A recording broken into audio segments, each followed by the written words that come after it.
Hey, Scripties. Welcome to season 3, episode 3 of Scripts and Screens podcast. I'm your host, Imani Nicole. And I'm Ashyna Robinson, and today we are discussing the film Him. Now, Him was produced by Jordan Peele, and I know a lot of people were confused because I was going into this expecting like a Jordan Peele film, but his money was just kind of behind it. He wasn't like the writer, director, etc., like he normally is. So, Cameron Cade is a rising quarterback who suffers a potential career-ending injury after being attacked by an unhinged fan. Just when it all seems lost, Cam receives a lifeline when his hero, Isaiah White, offers to train him in an isolated compound. However, as the training accelerates, Isaiah's charisma turns into something darker, sending Cam down a disorienting rabbit hole that might cost him more than he ever bargained for. So this was produced by Jordan Peele's company, Monkey Paw Productions, but it was directed by Justin Tipping, and it came out September 19th. So what did you think about this film? So I feel like everyone was talking about, oh, it was so bad. It was so bad. Like, I feel like, I don't know I heard that if like too. critics tried to push that, but I didn't think it was bad. Like, that's not even a word I would come too close to using. I actually thought it was very creatively written and put together, that it looks like this week-long 7-day thing. Right. But I liked it. I think it's something that, like, I probably need to go back and watch again to like catch everything. But I did Definitely. like the movie. Like, to me, the fact that people were saying it was so bad, like, I feel bad, and I can understand why Marlon Wayans came out and was like, look, sometimes things are just before their time. And he also brought up like the Scary Movie franchise never scoring well on Rotten Tomatoes, but yet everybody liking that series and enjoying it. So I liked it. What about you? Oh, I liked it too. Again, I heard, like you said, that it was bad. So I was like, ugh. Like, I hated the fact that it was bad, that people were saying it was bad. But I'm glad that I Yeah. went and saw it for myself. And this does, like she said, it does star Marlon Wayans as Isaiah White. And then, is it Tariq? Is that, I think, that's how you pronounce his name? Tariq Yeah, Tariq Withers. Withers. And then Julia Fox. I think this was really well casted because Julia really seemed like she'd be into something like this. I'm so weak. The aesthetic she gives now definitely Yeah, looks like for she is. sure. Definitely looks like she is. So, like you said, I really think that I need to watch it like a couple more times. But I did do a deep dive on TikTok to see the things that I missed, and they were going, they were going in. So I'm just gonna read, and you guys can definitely, leave us comments or messages in our DM about what do y'all think. But we're gonna start with Cameron. So on TikTok, they said Cameron symbolizes Jesus. Do you agree with that? No. Not at all. Why not? No. You just don't think? Because then that means there's like 12 Jesuses. Like, it just clearly, because every time it just basically was like someone had to be. I mean, if you're looking at it from a sacrificial lamb standpoint, okay, sure, but no, because there's only one Jesus Christ, in my opinion. I know there are multiple beliefs and things on that nature, so like I don't see the correlation there. But like, basically, when they're in that final matchup in that room, you kind of look at the wall and see everyone that came before, and clearly, like, in order for the next person to rise, someone has to die. Right. So no, I don't see him being Jesus. Based on what I Right. saw in the film, it doesn't align with that. It just, to me, looks like human sacrifice, which is a lot of what they talk about in that industry. Like, people claim Kanye's mom was like every time someone wants to be big, you have to sacrifice somebody. So to me, it was just like kind of a repeat of what little theories and conspiracies are out there about, like, people, like, when they want to be big, how someone has to die in order for them to reach like that top high level. Do you see the similarity between him and Jesus Christ? Once they kind of broke it down, I guess I did. And I know I gave like a little summary, but what really happened without, I guess we give away the ending. Basically, Cam was attacked. He was supposed to go to Combine. He was scouted as like the next big thing. But after his attack and his inability to go Combine, it was like they kind of wrote him off a little bit. And then Isaiah, who was the star quarterback of the NFL, they act like he was the best one in the NFL at that time, reached out and basically was like, I'm retiring. You come train with me to take my spot. So they really went through a lot in those few days, like Imani said. So what TikTok was saying, they were saying that Cam's father sacrificed him. I didn't realize that.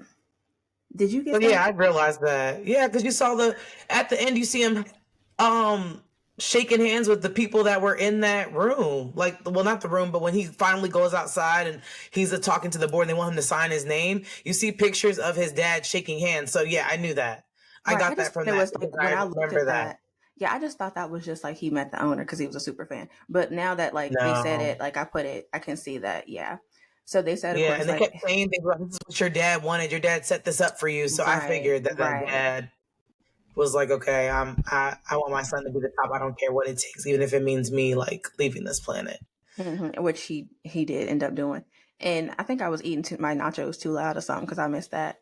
But Also, then they said like how Cam was in the desert with Isaiah and he was being tempted by Isaiah, similar to how Jesus was tempted in the desert by Satan. And then they also compared Cam and Isaiah to Shadur and Tom Brady. And they even went as far as to quoting Dion in the 2025 NFL draft. You know, they weren't picking his son for mhm. the longest time. So Dion was like, Lord, put me on the cross. Take him off of it. Please take my kids off of it. I got this. I will take it for him. So again, you know how TikTok just, they tied all that together, like saying that they really were sacrificing Cam, which again, it's an interesting take. And then on the cover of the movie, you know, they got him with his arms wide, like he on the cross. Mhm. So I don't know. It could be a little bit of, I guess, trying to symbolize, but then, like you said, that means it's 10, 12 different Jesuses because it was people that came before him. Of people, yeah, this is like an ongoing thing. It's, to me, kind of just hits more on the rituals and things that we hear about with the people that are very high up, and embarrassment rituals, all those kind of things which you Right, witness in the film. right, Of how far are you willing to go to get to where you want to be, even if right. it means compromising your entire character. How bad do you want it, type of Mm-hmm. thing. Exactly. So, how did you feel about Isaiah? Isaiah, I just felt like was real cuckoo and just weird. Like I just felt like he was a Mm-hmm. product of, like I don't even know who Isaiah is. I think who we met was a product of what this had done to him. You know what I Right. mean? Like he was so far, and like even to go back is like I don't know if you've ever heard, but like they'll even say when you get to this certain level, if you want to get in, like they have to pick your wife. Like to me, clearly Julia Fox and Isaiah Definitely. didn't make sense to me, but I feel like Definitely. that's what was in alignment. Like that she was picked for him because she is a part of this world and sacrifice, like ritual type of thing. Right. So Isaiah, to me, I felt we never really got to meet who Isaiah was before all the madness. And there were times where I saw some humanity, but then like it was like a 90-10 ratio. So it's like Mhm. I really, wasn't rooting for Isaiah like I was rooting for Cameron, especially as we're getting to that close ending scene, Right. just because like he used to kept saying that he was going to go watch film, which like I guess in like from a sense that could be admirable that he wants to be so good he just keeps watching film, watching film, watching film. Mm-hmm. But it was like, he was trying to tempt Cameron, and he was laughing at him for having a girlfriend that he took serious, that he cared about, and just Right. other little tiny things. But like Isaiah, not a huge fan, but also feel like he just was a product of, you know what I mean? Like he wanted this so bad. So he was like losing what he wanted so bad. And I think he knew. Like I think he knew like, dang, my time is up. And I think that's why he kept watching the film, and that's why he was, and it was really not even him watching the film. It was like the stands cheering for him and basically worshiping him like a god. Mm-hmm. How did you feel about Isaiah? I definitely agree. So going back to, I guess, connecting him and his wife, Elsie, Julia Fox. So back when Cat Williams did that interview on Club Shay Shay, he was like, I don't know if you remember this, when you sign up for their program, you get a light skinned, weird face wife that never do an interview. Hmm. I really believe like this was kind of not into that. Not that she was light skinned, she was white. But I do think Yeah. that the white wife comes with the contract. Elsie definitely came with that contract. That's Yeah. why I feel like she was kind of throwing herself at Cam that one night when they went to the party or whatever they did. And then when Isaiah was like, did you sleep with her? Because he knows that, his time was up and she was Hmm. going to be given to him because, again, she's part of the contract. Um, like you said, I don't think she loved Isaiah. I think she loved the role that he played in the bigger program, and she would have loved anybody who fit that role. Yeah, for sure. She just wanted the lifestyle. Definitely. Mm-hmm. Definitely. So, and the last interesting thing they said, I think the trainer's name was Marco. Anyway, the athletic trainer nurse, they tried to compare him to John the Baptist. So they said that John the Baptist prepared the way for Jesus and Marco prepared the way for Cam in this entire movie. And then they also said how both John the Baptist and the nurse were beheaded. So Mm. I thought that was interesting. But yeah, what did you think about them sharing that blood? I I mean, you hear those things, like, once again, back to those rituals. Like, I've heard of them drinking newborn baby blood. And I think also Mm-hmm. when he goes to that party at the end where Isaiah's like, I'm gonna do film, and he goes with Julia Fox to go, Elsie, to go watch, to go to the party where Mm-hmm. basically he's gonna meet the big heavy players. They're like having a cup. And like, to me, it doesn't look light enough, like it doesn't look like a thin enough consistency to be wine. So I'm Mm-hmm. assuming it's So they blood were that's drinking in blood then. cups. Yes. So like I just feel like it still plays along that line of like everything that they said. I'm not drinking nobody's blood. We are not vampires. Right. And I think that's insane. But I do think that like there are some type of health benefits to getting like those young red blood cells and things of that nature, like the way he kept injecting him and he was healing Mm-hmm. at progressively fast rates. Mm-hmm. And I'm sure they don't have tests for that. You know what I mean? Like you have a test for steroids, but you don't for sharing blood. Like how are you gonna be able to Right. prove that somebody was taking somebody else's blood, you know? Right. What did you think about it? Um, so I was getting those blood transfusions last year a lot.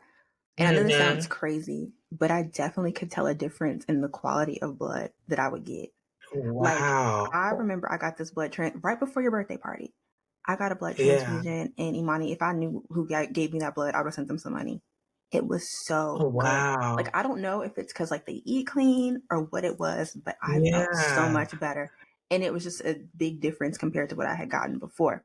But I meant to check myself on this, but I'm pretty sure I know what I'm talking about. I'm pretty sure you can't just give blood to anybody. Like I know it's a universal donor, Right. universal receiver. Yeah. So that's even like No, that the is correct. okay. So that means that's There's another one that can. There is one universal donor, and I don't remember if it's like right. O positive or O negative that can like anybody can use. But yeah, no, like I can't use, Just anybody's you blood. know, yeah, it doesn't So work. Like, yeah, there's like some type of O version that is universal that anybody can right, use. But yeah, no, you can't just be giving someone who's A positive. Is right. is there B blood? I don't even know Yeah, I all the think it's bloods. A B. I need to look it up. I should know this too. Yeah, like I But that can't made me get B blood think because I'm A positive. right. So But it's that like, made me yeah. think they were even scouting Cam even further because he had to have a certain blood type to even be able to receive. I don't even know if they were thinking this Hmm. deep, but he would have had to have a certain blood type to even be able to receive the blood from the previous players. So it was like Yeah. they were making it even, it was very exclusive. And they knew they wanted him from the jump, probably from his first little blood test. Or, Yeah. So oh, go ahead. go ahead. No, No, it's a change from that. So if you still have something for that, then because I no. have a So they question for probably, you. they probably, saw him in Pee Wee League and saw that he did look like he was doing pretty good and looked at his first little physical and was like, oh, okay, he got the right blood type. His daddy a Yeah, like fan. we can make this happen. Right, right. Mm-hmm. He's willing to do whatever. That we love it when they are willing to do whatever. We can manipulate them easier. Mm-hmm. Um, so something that like me, my brother, and my sister have had like debates about is like Mm-hmm. they don't understand. And they okay, so they said, "Did you realize this?" Which I personally did not realize it. But you know, the Mm-hmm. guy that hit Cam in the movie, like in the back of the head, Mm-hmm. was the same guy that woke him up and threw water on him every day. I didn't realize that either until I watched TikTok. And then they were saying like they don't really understand that part, like why he had to be injured. But I'm like, I feel like it's obvious. My take on him being injured is because it made him desperate. Like he Yeah. wanted to play football so bad. So to me, the injury was like no other team wanted him. Mm-hmm. So this is a team that wanted to take, and they made it that way. They wanted to be able to control the narrative and be able to control him. So I feel Mm-hmm. like that's why they hit him to like make it so he couldn't come in there all hype, like, oh, I don't know what team I'm going to pick. Three teams want me. Like they Right. wanted to keep it an even level playing field. They didn't want there to be a shift in power. So I Exactly. was just going to ask you, like, what did you think? Were you still confused about him getting hit in the head? Did you feel like it was necessary, not necessary? that sort of thing. No, they definitely had to do that because I think that was the reason that the dad died. Because what they say he was going to give up football, and then the dad died, so that kept him in football because he's like, this is the thing my dad loved. So though I think, Hmm. like you said, everybody was looking at him. It was right before the combine, and for those of you who don't know what a combine is, it's where they kind of, I guess you would say, a tryout. Is that the right word for it? Yeah, they go and they're auditioning to get on the team. Yeah, Yeah, basically, you're auditioning to get on the team. showing your talents. Right. So it was right before the combine. So he had a head injury, so he couldn't participate. So, like you said, yes, it definitely controlled the narrative because now you said nobody wanted him. And then when the Isaiah White reaches out, of course, you have to go if you still want to play Right. football. Yeah, for sure. You're gonna take whoever wants to take you. You know what I mean? Hmm. So, yeah, so getting towards the end, after they have this full week of Cam being isolated from his family out there in the middle of the desert with Isaiah, we have Cam versus Isaiah. So Marlon Wayans said on the Breakfast Club interview that Isaiah was fully prepared to retire until he saw Cam, and Cam reminded him basically of the good old days and the greatness that he used to be. Mm, So then that's when he was like, all right, hold on, no. I'm not ready to let it go yet. Exactly. So I didn't realize that. Well, I don't know. Not Cam. Isaiah was just a little off the whole time, so I really couldn't tell where his mind was at. But once Marlon said that on Yeah, the interview, put things into perspective. yeah, because I So definitely wasn't thinking that at all. right, but then he, I'm like, well, shoot, he played the man, so he know. Um, so Right. basically, Isaiah Marlon's character challenges Cam to a duel for the spot of starting quarterback for the Saviors, and they fight it out. And Cam's weapon of choice ended up being the helmet, which TikTok said was ironic because the helmet couldn't help him like when he needed it originally. Hmm. Um, and then they also took it back to a Bible verse, Ephesians 6:17. It says, take the helmet of salvation and the sword of the Spirit, which is the word of God, as the armor of God.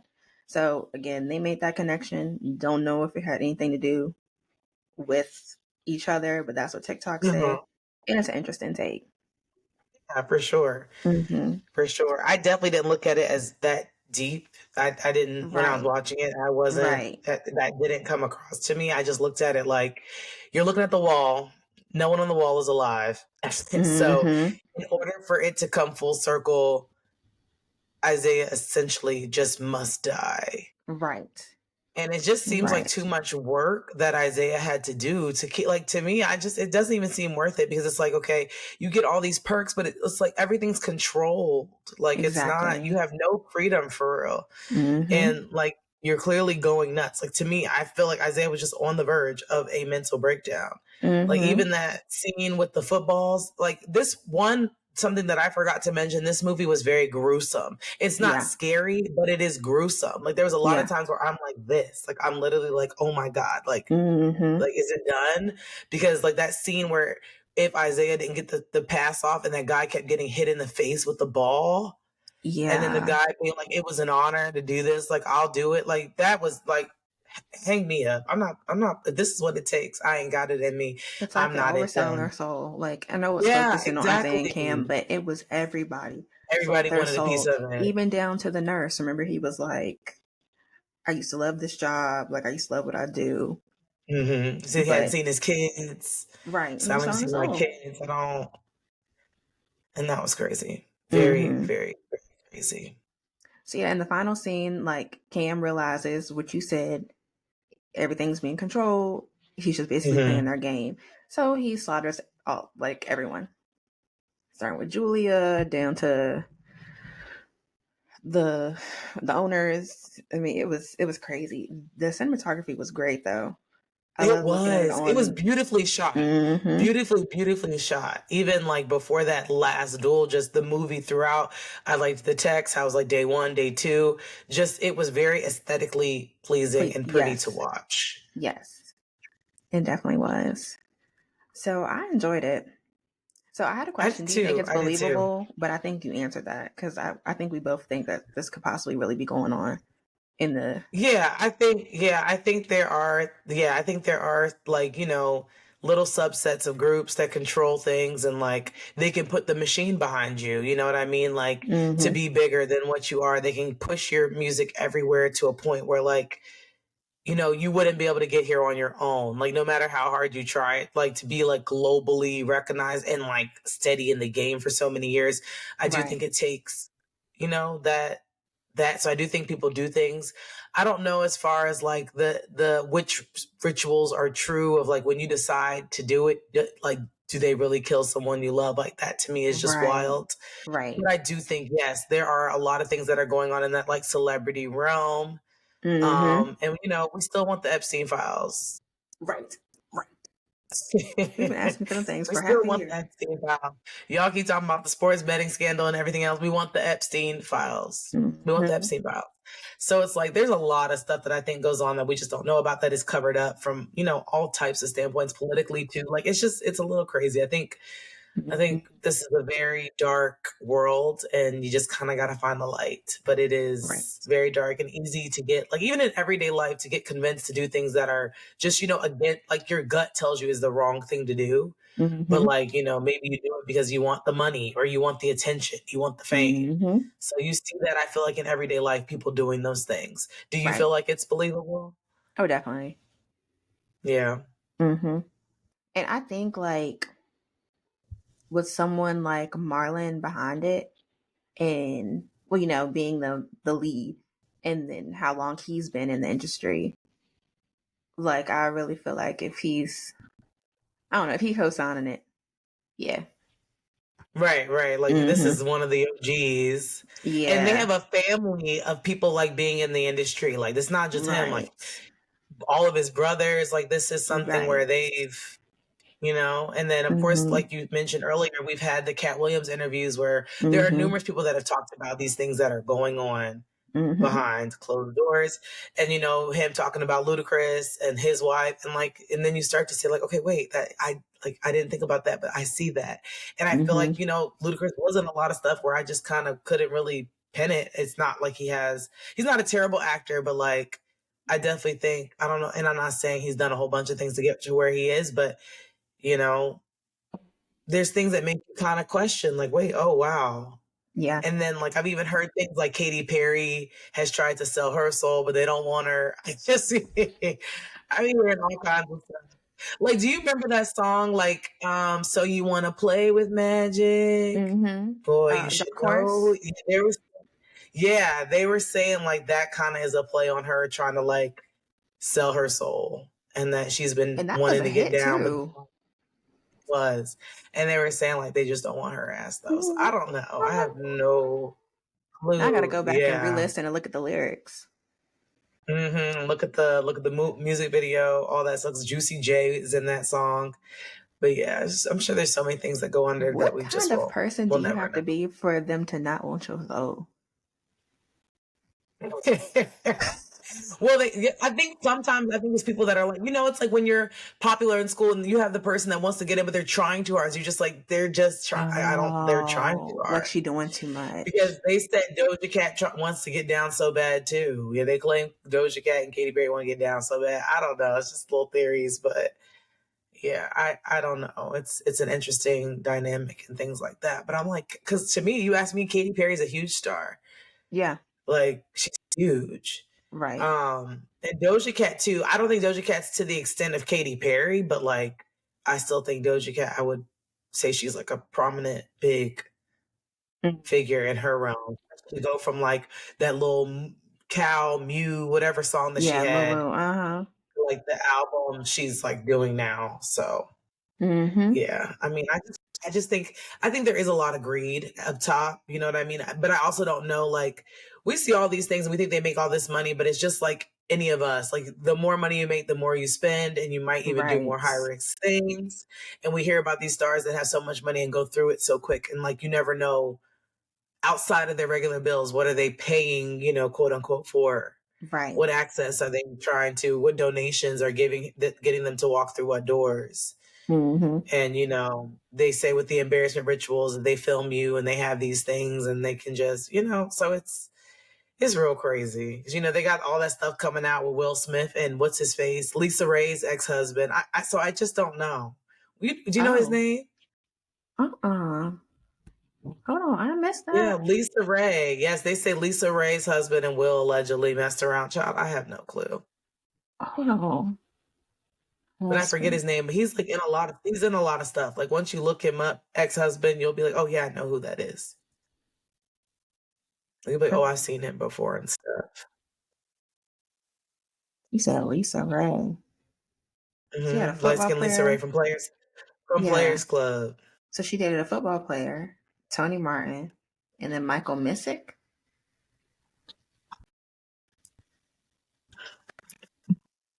Lisa Ray X.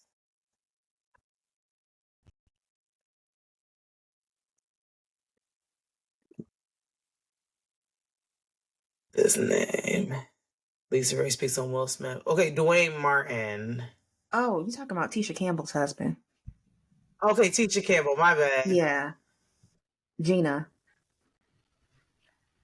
Gina, yeah. I don't know where to get Lisa Ray from. Maybe she spoke on it. Maybe she's the one that brought it to light and said something about it in an interview. I don't know. But yeah, they be talking about that situation. So child, there is no telling. I guess we will never know. I'm gonna have to look into this because I didn't even hear this. Well, But yeah, you guys feel free to tell us what you guys think. Do you agree, disagree, and what your insights and thoughts are on it? right. And then I guess, Shauna, you can tell them what we'll be watching next week. So next week we will be watching the Netflix documentary "The Perfect Neighbor." Child, I had my emotions everywhere. Yeah, I cried like a baby. Me too. You know I don't cry because I don't have a soul. Yeah. Not because I don't have a soul. Did you sell it? It's not for sale because I I didn't hear you. What did you say? oh, I said it's not for sale because I don't have one. But thank you guys so much for watching. Remember, please subscribe, review, and share your thoughts and share this podcast with your family and friends. And until next time, bye, Scripties.